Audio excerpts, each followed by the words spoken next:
Hello and welcome to another episode of Navigating the Chapters of Challenge with Tele. Today I've got Fela in the house with me and I'll just ask him to introduce himself. I'm going to have another interesting conversation around marriage and things in marriage that we need to look out for and work on.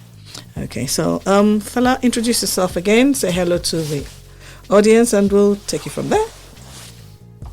Hello and thank you for having me again on Navigating the Chapters of Challenge for another episode this afternoon. Okay.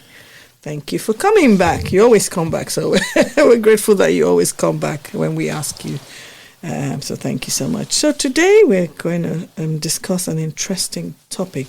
And the topic for today is the myth of perfection.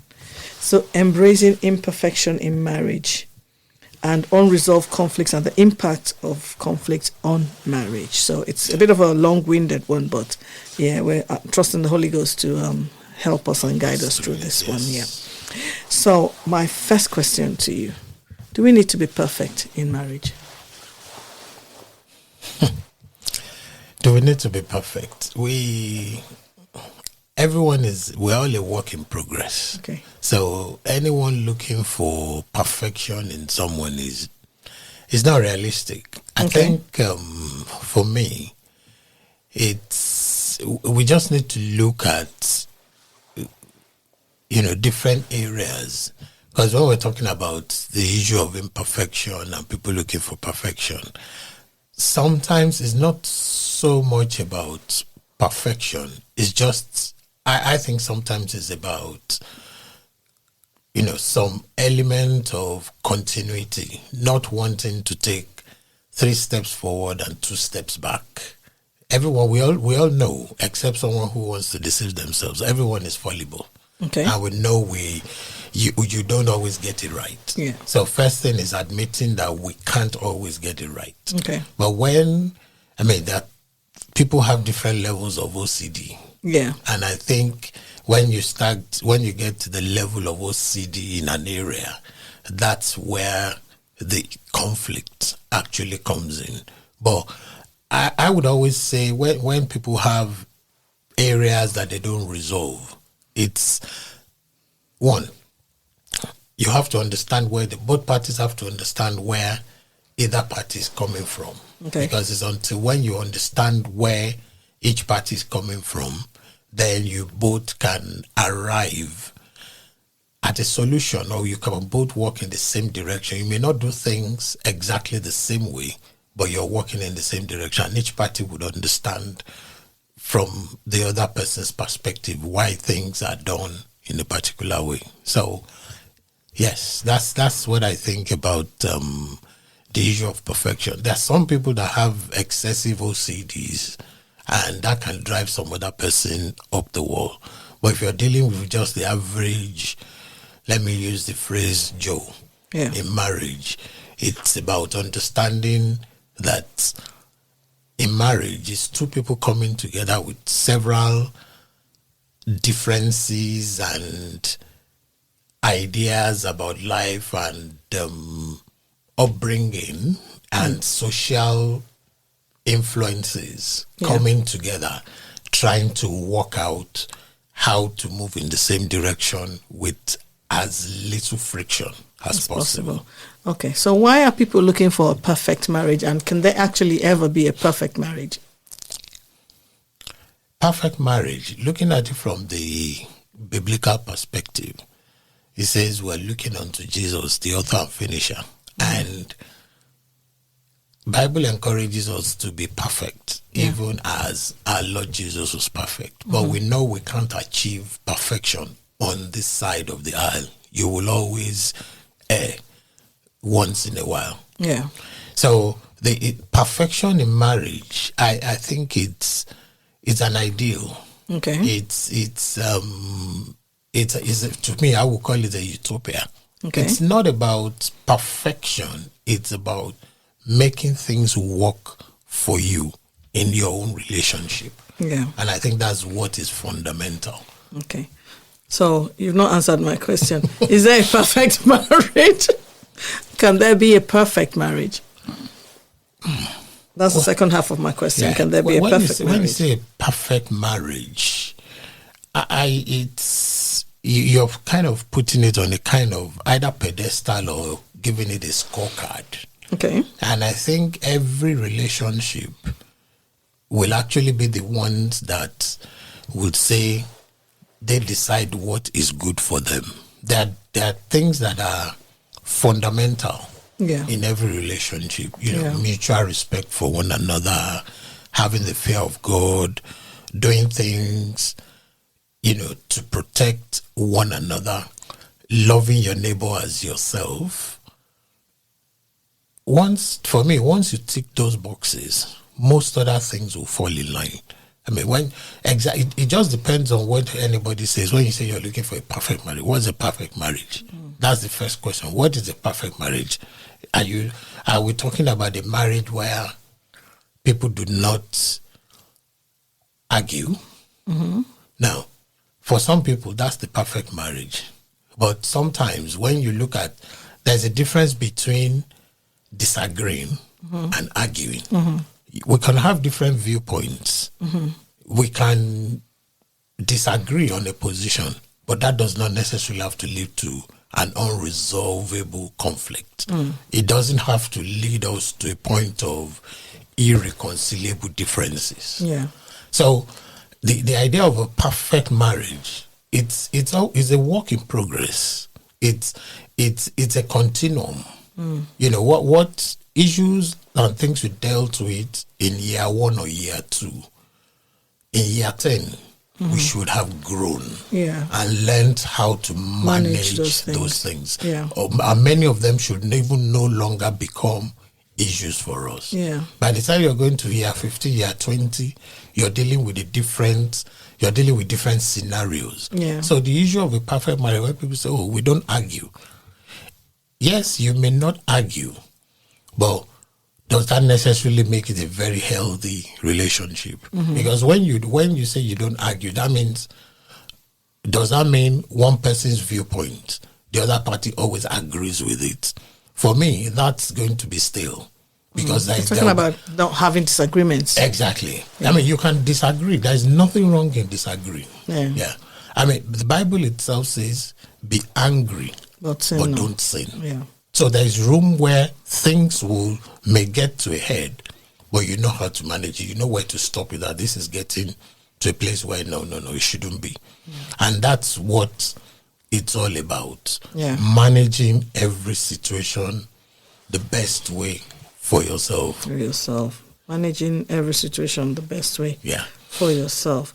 So if someone came to you and said, well, my husband does this, my husband does that, but I want him to do what my friend's husband does, because I think that their marriage is their marriage is absolutely wonderful because he does X, Y, Z for her, but my husband doesn't do that. What would you say to such a person?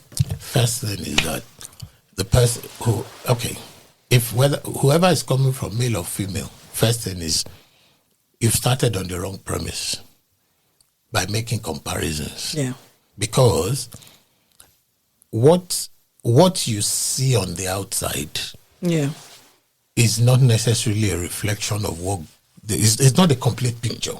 Yeah. Because what you see on the outside, for someone to do some things, they've been motivated or encouraged by some other actions that are not visible. So if someone is saying my husband or my spouse is not doing A or B, first question is you want to ask them, what do you mean by they're not doing this? Because remember, like they say, when you're pointing 4 fingers, one is pointing back at you. Yeah. Like that famous song with Man in the Mirror. Yeah. You need to look at yourself in the mirror first. If I want a kind of behavior from you, I should not be waiting for you to act first. What can I do to encourage you to act the way I want you to act? Okay. And more often than not, it could be the way you say things. It could even be the way you make some requests. Okay. And sometimes it Give just... an example. Give a practical example. Practical example. I remember this incident back in Nigeria where there was a couple. I mean, they used to do a lot of things together, and the husband was a hands-on person. And at the end of every month, they used to... They had a group where they would share a cow into about maybe 6 or 8 different families who come together and then make their contributions. So we buy and then split. Now, I think a day or two before... That would sound strange to people who are not from that kind of background. But what it means is the man was helpful and was available to do some things around the house. Now, a day or two before their portion of their meat portion was supposed to arrive, they had a disagreement which was not resolved. Now, the man wasn't home on the weekend, on the Saturday, when their portion was brought. And unfortunately, and I will use the phrase unintelligently, the wife divided their portion into 2, cleaned a half, and left half for the husband. So when the husband came, I was like, oh, did they bring this? They said, yes, I've done my half, I've left yours for you. And the man was like, wow. Okay, this will be the last time you actually see me, help out in the kitchen. If you want to feed us, fine. If you don't want, is your choice. I mean, maybe that's not the best way to have handled it in the instance. But what I'm trying to say is, the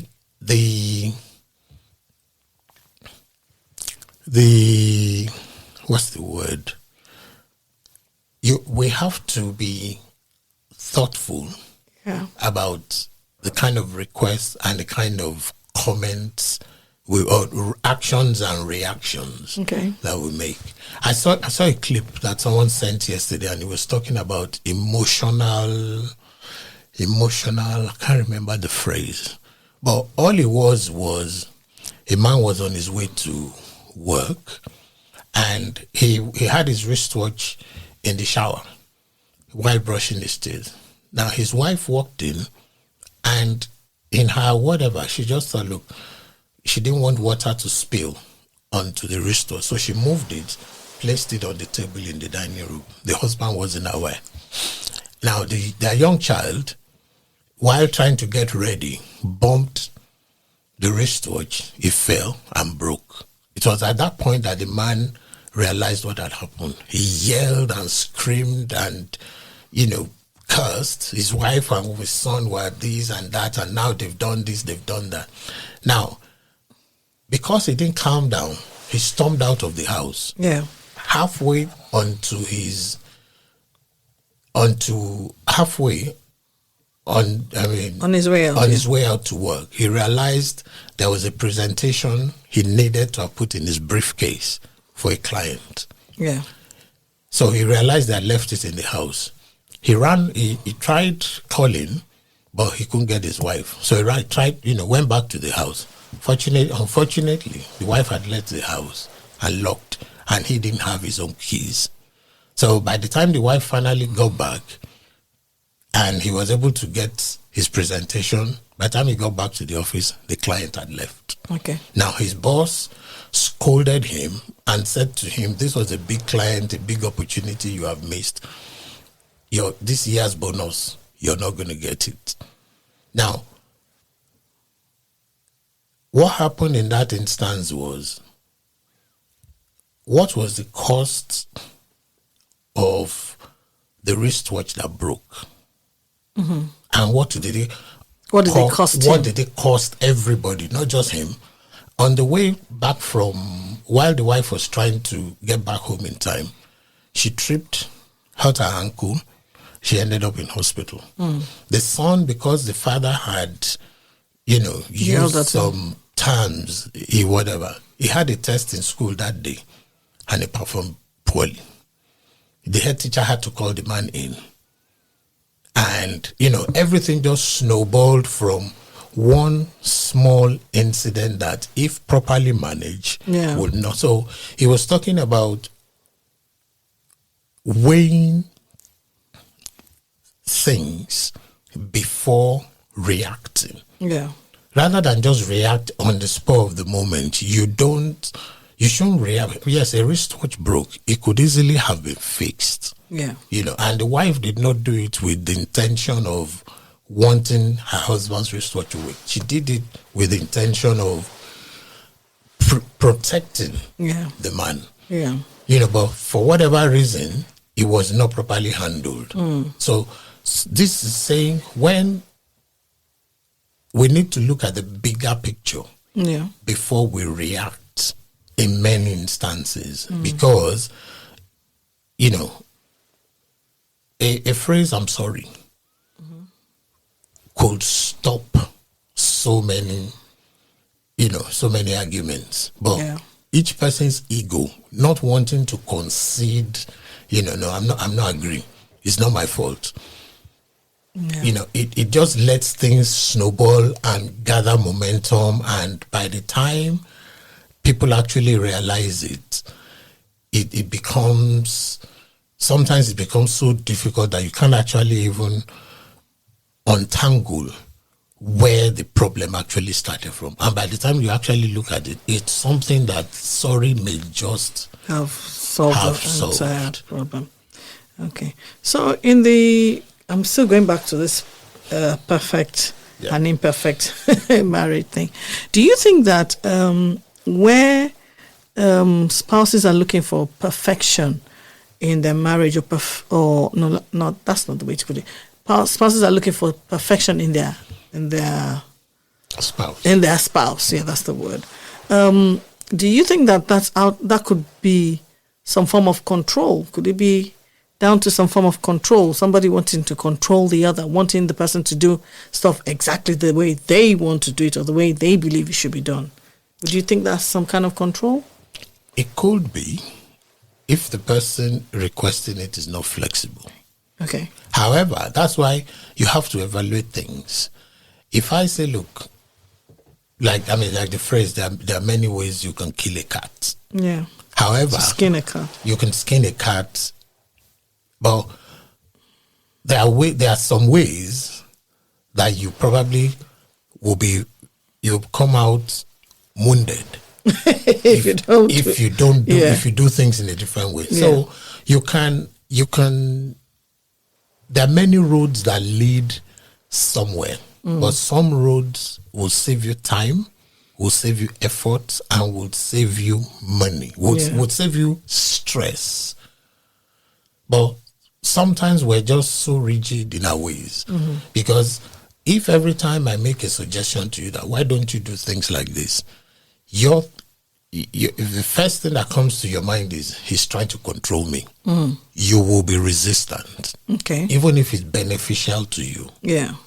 So it always stems from how am I receiving the message. Firstly, it doesn't remove the fact that it could be a control thing. Yeah. But I would rather encourage someone to be more open-minded. Okay. First, before thinking it's control. Okay. For you to say it's control, you would have several instances where this person just wants to take this thing done, not because it's easier or quicker or more beneficial. He just wants it his way. Okay. So it's evaluating everything and then making a decision. Yeah. So if you feel that it's actually control, how would you handle that? If one spouse feels that my partner is controlling, how would you handle it? That's a very difficult one. How do you handle? Or how would you react to it, or what can you do? You can. I would say, if you think someone is trying to, it's just it's making the person realize that no, what you're asking me to do is not beneficial in any way. Okay. And you don't have to be aggressive in saying no.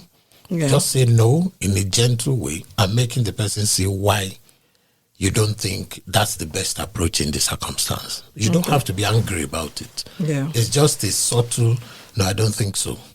I'll give my reasons. If the person is saying, no, I don't want to hear anything, just do it like that, no? Yeah. Then that's already moving towards bullying and harassing. So it's just a subtle and gentle way of saying, no, I don't think it's whatever. And what you want to do it and prove to the person, if I'd done this the way you wanted me to do it, this is what it would have cost. I've done it this way. This is the outcome. Okay. So why do you think that some conflicts remain unresolved? Conflicts remain.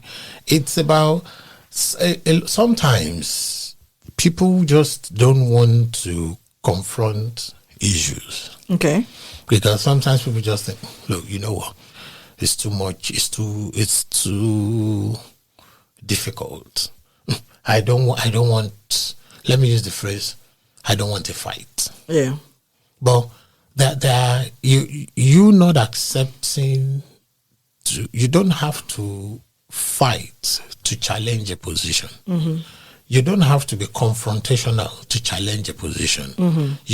It does not have to lead to a big bust up to confront a position. It can be done in a very mature, manageable, and healthy way. Mm-hmm.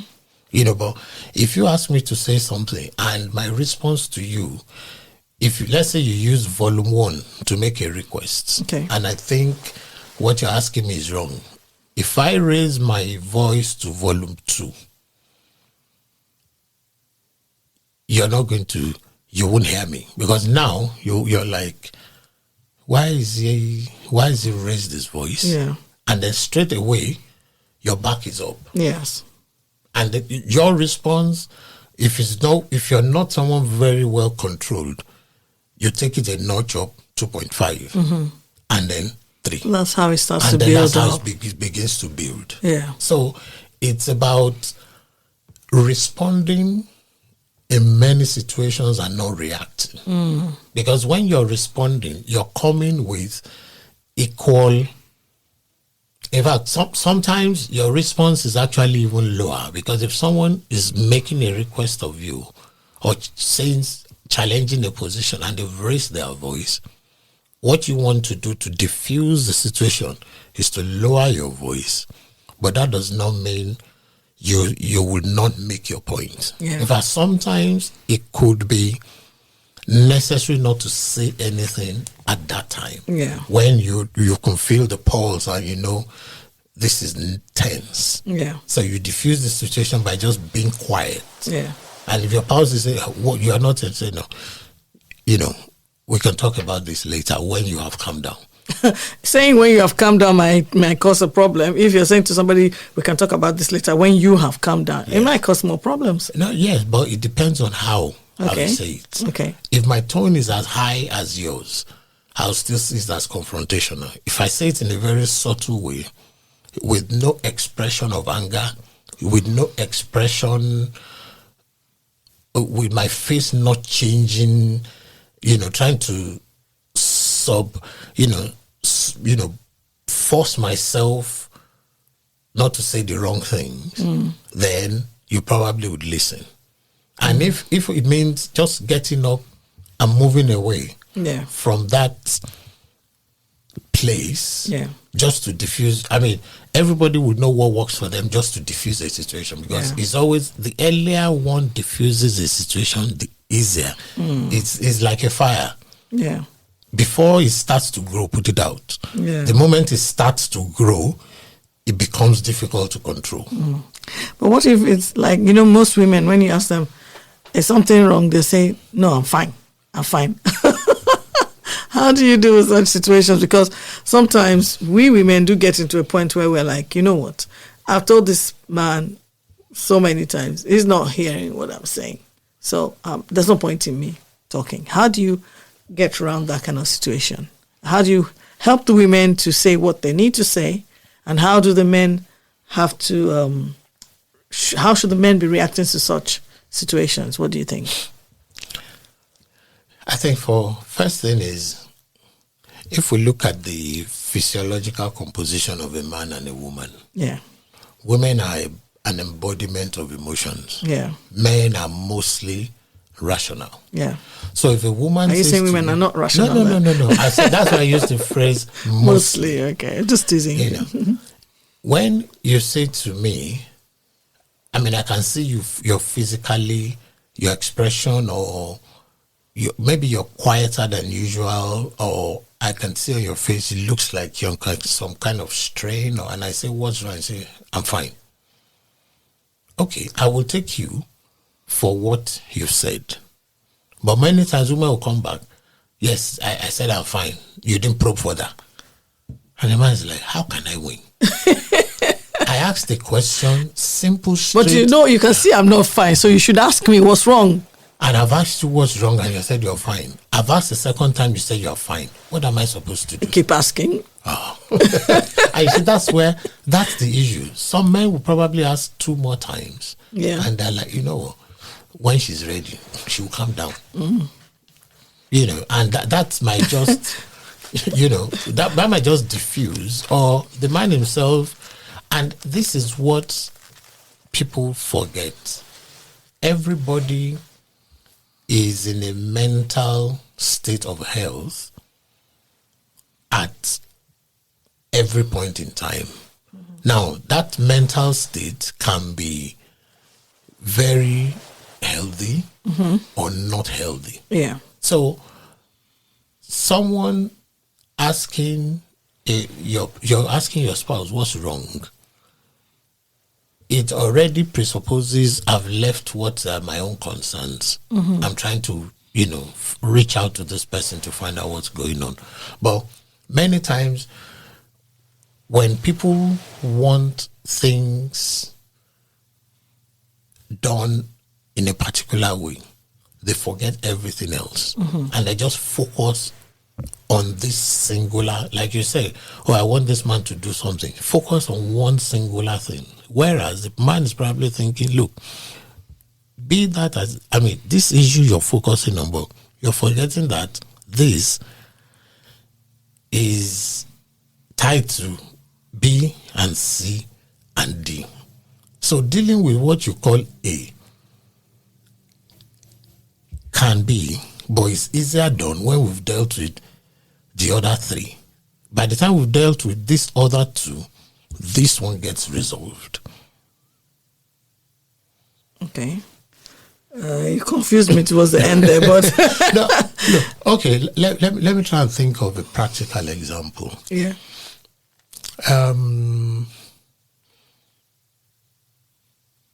When it comes to things like, let's say,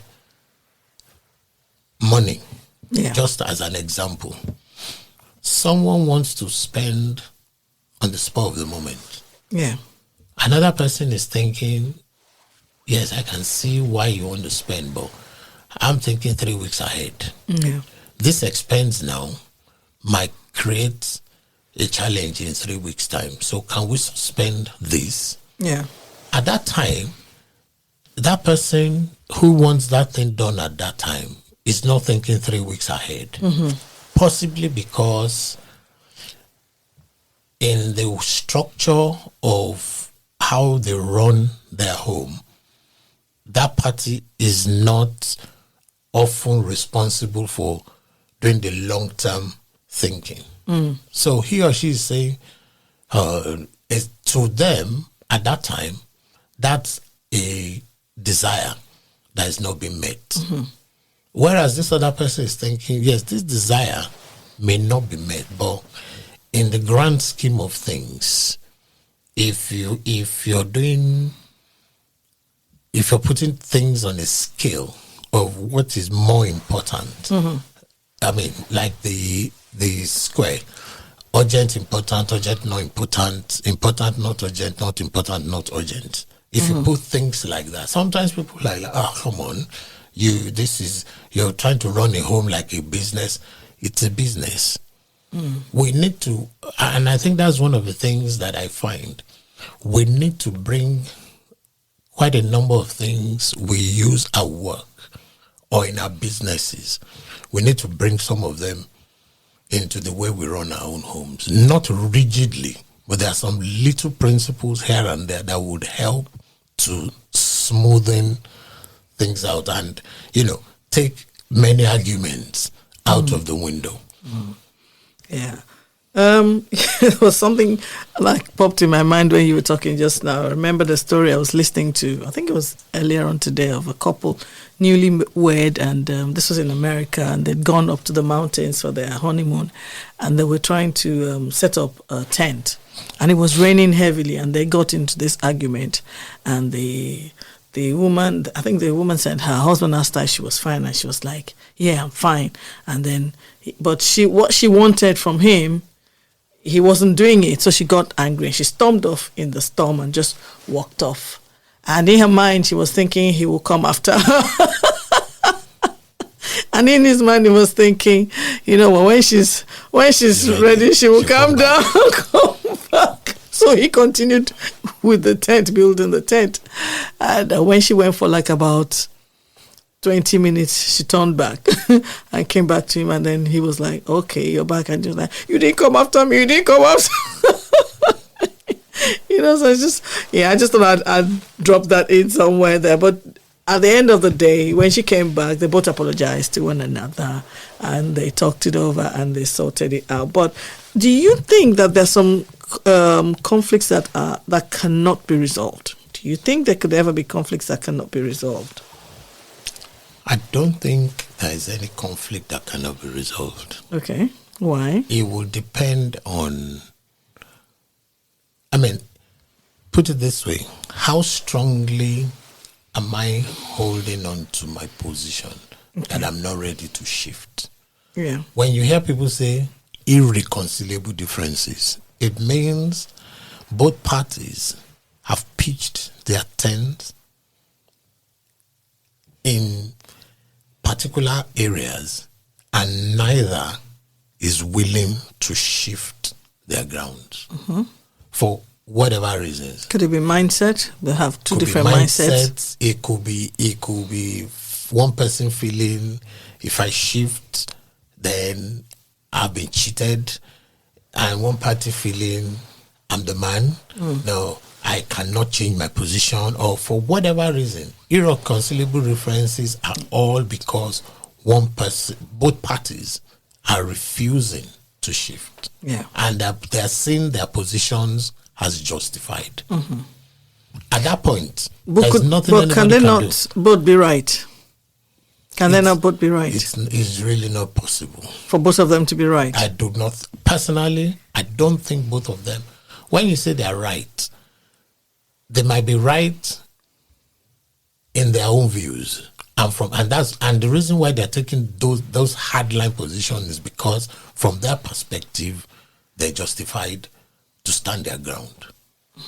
One person is running on ego.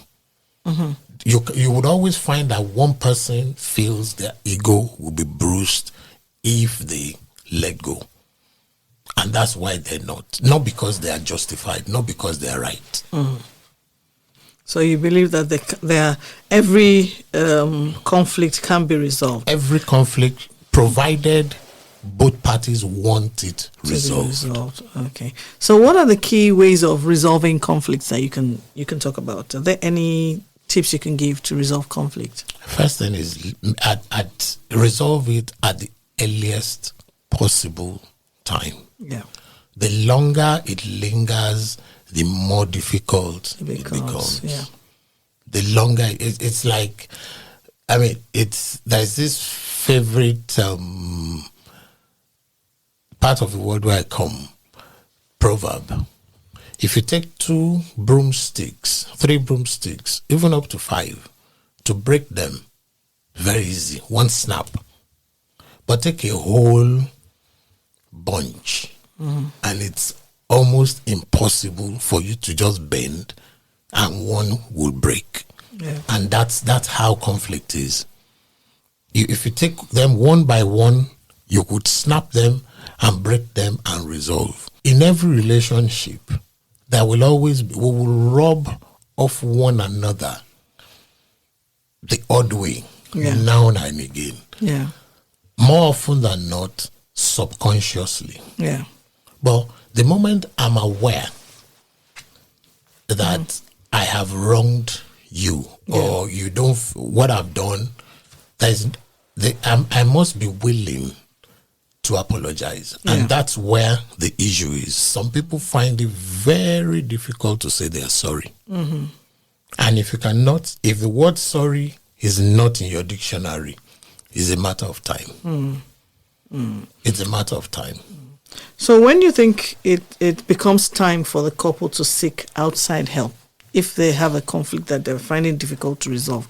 When do you think it's time to say, okay, you know what, let's get outside help. Let's get the help of professionals. As soon as they're both ready. Because the issue... As soon as they're both ready? Yes. No, the reason is this. The moment it comes to the issue of professional help, one party, if both of them are ready, easy, they will. But you'll find that one party is probably not as quick to respond to professional help as the other party proposing it. Okay. So that's why I said when they're both ready, because you can force a horse to the river, you can't make it to drink. I can follow you to counseling, but that does not mean I'm going to listen to what the counselor is advising. Yeah. So where do we go from there? It's just a process. That's why I use the phrase ready, because the readiness is both of them wanting to find a solution. Okay. And they're both ready. When they're both ready. If one party is being dragged along, it's like an elastic. It's going to break. It's going to snap at some point. You have to be. It's the willingness and the readiness that is essential. And if that willingness and readiness had been there, even when things were very, when they could have been resolved easily, they won't get to that point. When they're ready. Yeah. Okay. But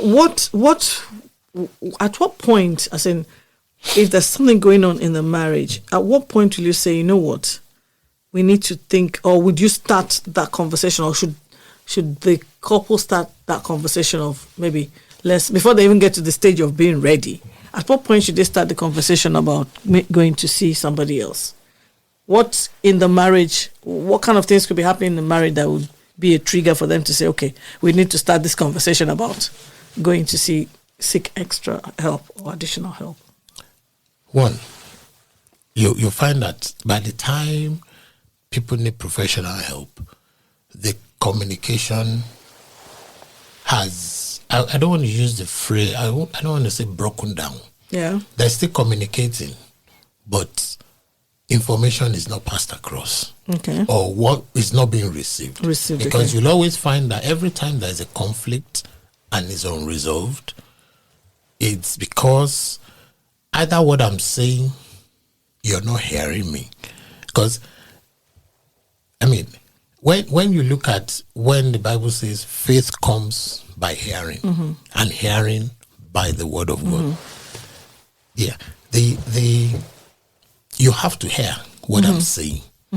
Until you hear what I'm saying, it's not going to resonate with you. It's not going to make sense. So people can be talking, but they're not hearing one another.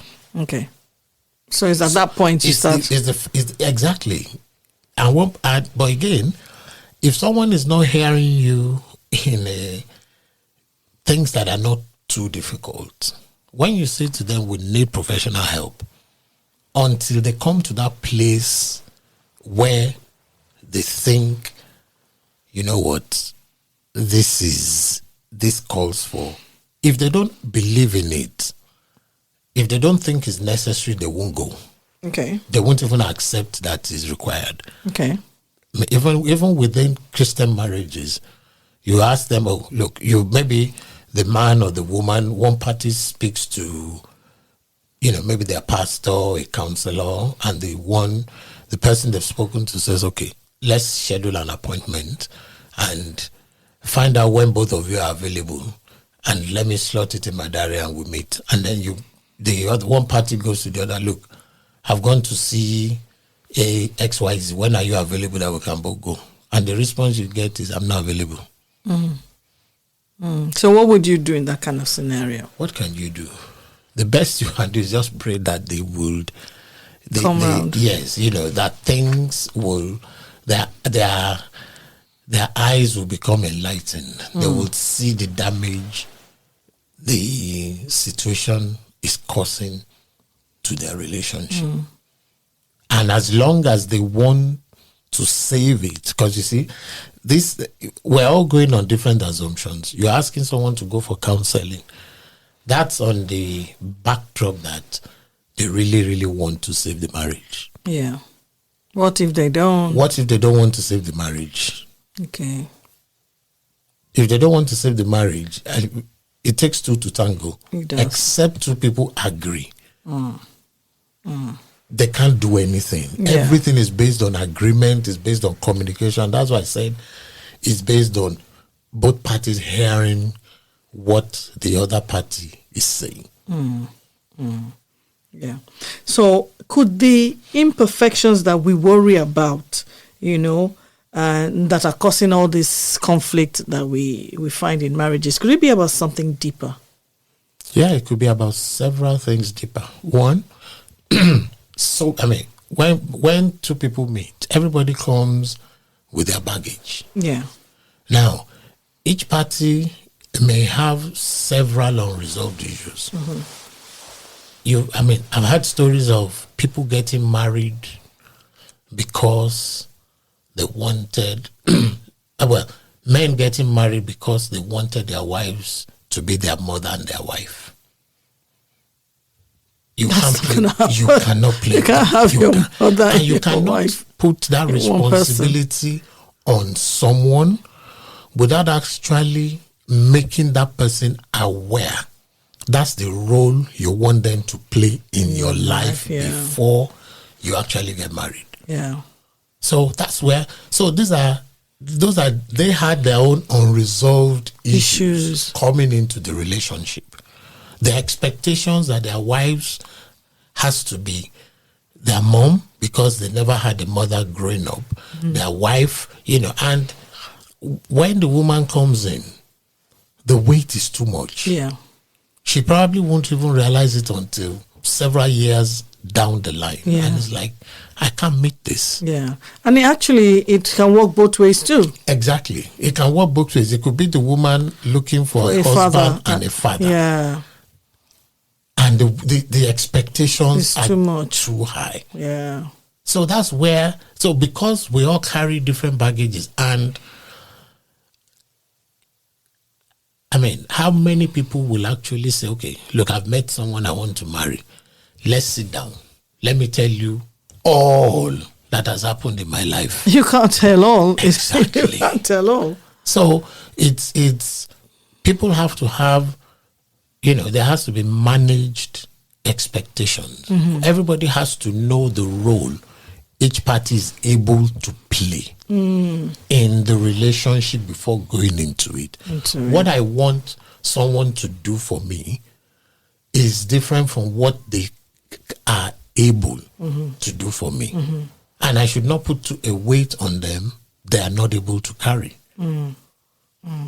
But you find people saying things like, but those are my needs. Yeah. They are your needs, but is that person capable of meeting them? So these are things that should be discussed even before they get married. They are, but how open will people actually be? How open can people actually be? People can be open if they want to be, but how open are they? Are they willing to be? Because sometimes it's very difficult to be vulnerable. Exactly. And people don't want to be that vulnerable and expose themselves. Expose yourself too much that you now become, it's difficult for anyone to meet you where you want them to meet you. So how do you think couples should embrace their spouse's imperfections so that it reduces conflict? No, for themselves, that they themselves are not perfect. Yeah. So don't expect too much from you. There are two individuals with several baggages coming from different backgrounds and wanting to make this relationship go in the same direction. Yeah. So you know that you are going to, people will have that, I mean, you find out that's why they say every time you keep to you learn new things about your spouse. Yeah. Because you never knew. I didn't know they had this idea before. Yeah. I didn't know they had this before. So it's when you find things that are quote unquote surprising, you should try and find out how it started. How did it build up to this? Okay. Because it's only when you understand that if there's anything you can do, you know where you can come in. And if there's nothing you can do, you say to the person, sorry, this, you have to get a professional help for this. I do not have the capability to deal with this. So it's everything stems on how much, like you said, how willing are we to be vulnerable with our spouses, and what kind of communication do we have? How is it open? Is it closed? Okay. So if, for instance, your spouse from day one does not like ironing clothes, likes to throw the clothes in the wardrobe like that, and you like to iron clothes, for you that's an imperfection. And maybe your partner is like, well, yeah, it doesn't. For me, it's no big deal. Such things bring about major irritations in marriage. Yes. And they are imperfections. So how do you learn to live with that? Because the person may never change. Yeah. So how do you learn to live with that? You deal with it. When I say deal with it, if there's something you don't like to do, and it's something that I would rather have done, before we met, how was I dealing with it? Okay. Was I ironing my clothes, or did you go to the dry cleaners? Okay. Look, things can be very simple. Yeah. If we don't complicate them. Yeah. If my clothes regularly went to the dry cleaners before I married, and then I married someone who does not like to iron. By the way, who says that a woman has to be the one that irons all the time? Ironing is painstaking. Yeah. It takes time, it takes effort, it takes standing for long hours. Yeah. So if I like to iron, if I was doing the ironing before I married, and I married someone who does not like to do the ironing, I should take it as my responsibility, add her own to mine. Okay. And iron for both of you. Iron for both, and hope that sooner than later, she would imbibe. What if she doesn't? If she doesn't, you carry on with it. This was something I was doing before I got married. Yeah. And if I'm finding it difficult to do, and it's something she doesn't like, and I want places to be tidy, then what do? Send the clothes. If I can afford them, afford to pay, send the clothes to the dry cleaners. Okay. Or you do it yourself. Or you do it yourself. Yeah. It's not too difficult. It's just the fact that I probably feel now I'm married, I don't have to iron. My wife can't do it, or my husband can't do it. Oh yeah. Yeah. So it's just finding ways around just this things, so-called imperfections. Exactly. Because that would lead to less conflict. Less arguments, and less... provided one party is just not taking the other person for a ride.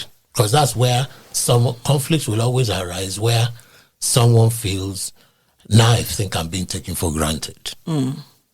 But if you ask the person, something must have triggered that thought.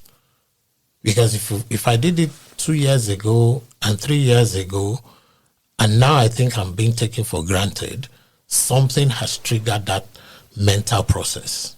So what exactly why did I not think I was being taken for granted 3 years ago? Why is it now I'm thinking I'll be taken for granted? But it could be because couples evolve. That's true. Things change. Yes. Situations change. And so that might just be a reason why the way they feel about it now is different.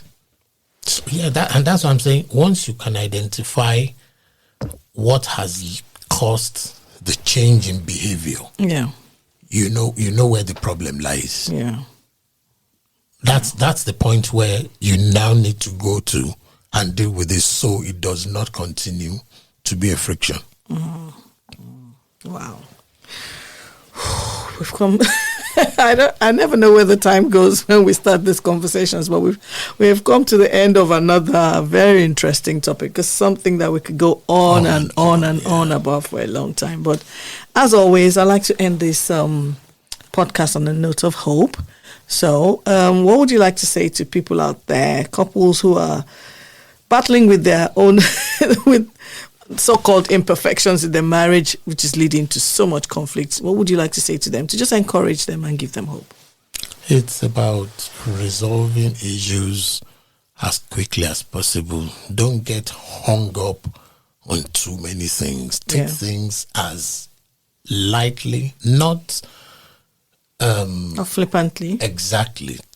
Diffuse tension as quickly as possible. Don't let them build up. Yeah. Laugh as much as you can at yourselves, with yourselves. Yeah. Make things. Don't let tension build up. Yeah. Ease tension for one another. Yeah. That's the only way, because life itself, there are many things that will challenge you. Yes. You don't want to add other things to it.